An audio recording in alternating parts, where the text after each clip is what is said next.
Listen to me clearly, because the ground is shifting beneath Soldier Field. And if you are a fan of the Chicago Bears, you need to pay absolute attention. We are witnessing a monumental restructuring that defies logic and challenges the very foundation of this organization. From the front office down to the trenches, the landscape is changing at a breakneck speed. I have been tracking the developments, the phone calls, and the desperate pivots.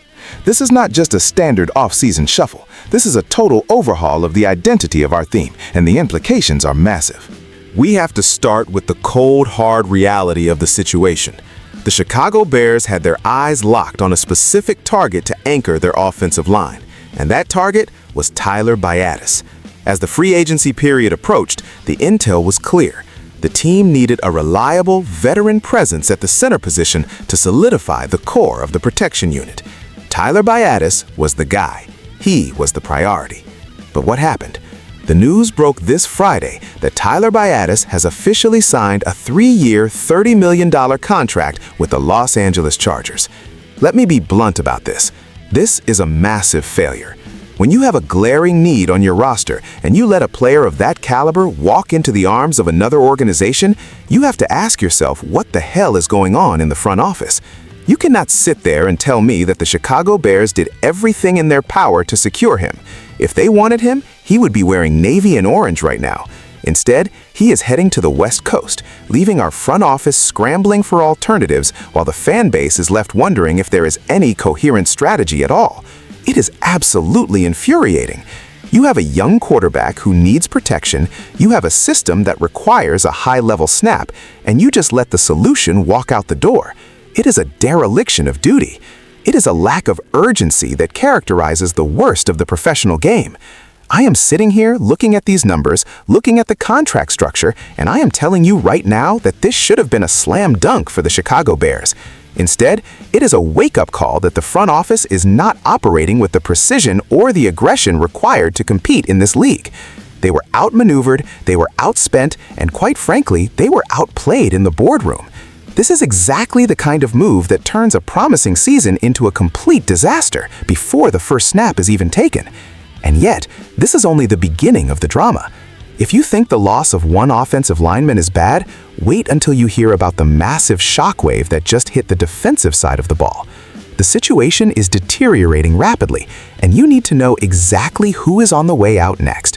Are you ready for the reality of this shakeup? If you want to keep getting exclusive insights like this, hit that subscribe button right now. Do not miss a single update as we break down the madness unfolding within the walls of our team. If you thought the loss of a center was the peak of the madness, you clearly do not know how this game works. I told you to hold on, and now we arrive at the absolute bombshell that has sent shockwaves through the entire NFL. As of March 6, 2026, the Chicago Bears have officially released linebacker Tremaine Edmunds. Let that sink in for a moment. A marquee signing, a leader of the defense, suddenly gone. When the news came across the wire, I had to double-check my sources because it seemed completely incomprehensible. Adam Schefter and other high-level insiders confirmed it, and the reality is now setting in for every single person who cares about this team.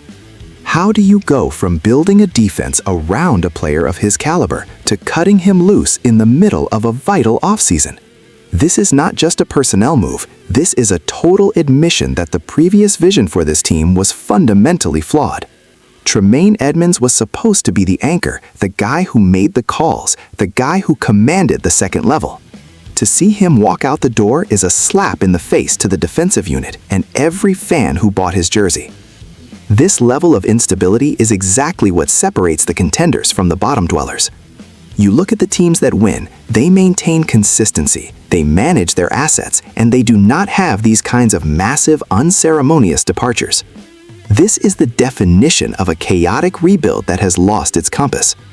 You have to ask yourself, what is the strategy here? Are they tanking? Are they clearing cap space for a desperate move? Or are they just flailing in the dark? It is absolutely disgraceful. You cannot build a winning culture when you are slicing your roster like a deli employee. The impact on the locker room will be profound, the morale will be tested, and the defensive coordinator is now left with a hole in the middle of the field that is arguably impossible to fill this late in the game. I am disgusted by the lack of continuity. It is a recurring nightmare for the fan base.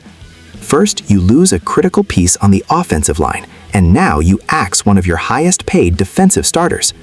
The sequence of events is painting a picture of an organization that has no idea what it is doing from 1 hour to the next.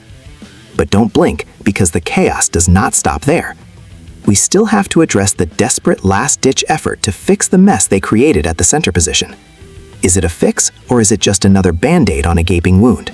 So here we are. The front office realized they screwed up the initial plan, and now they are scrambling. After losing their primary target and watching their defensive core crumble, the Chicago Bears have finally made a move. In a desperate attempt to address the massive void left by the retirement of Drew Dahlman, the team has traded a 2027 fifth-round draft pick to the Patriots for veteran center Garrett Bradbury. Let me be very clear about my feelings on this. This is the definition of a reactive, panic-induced transaction.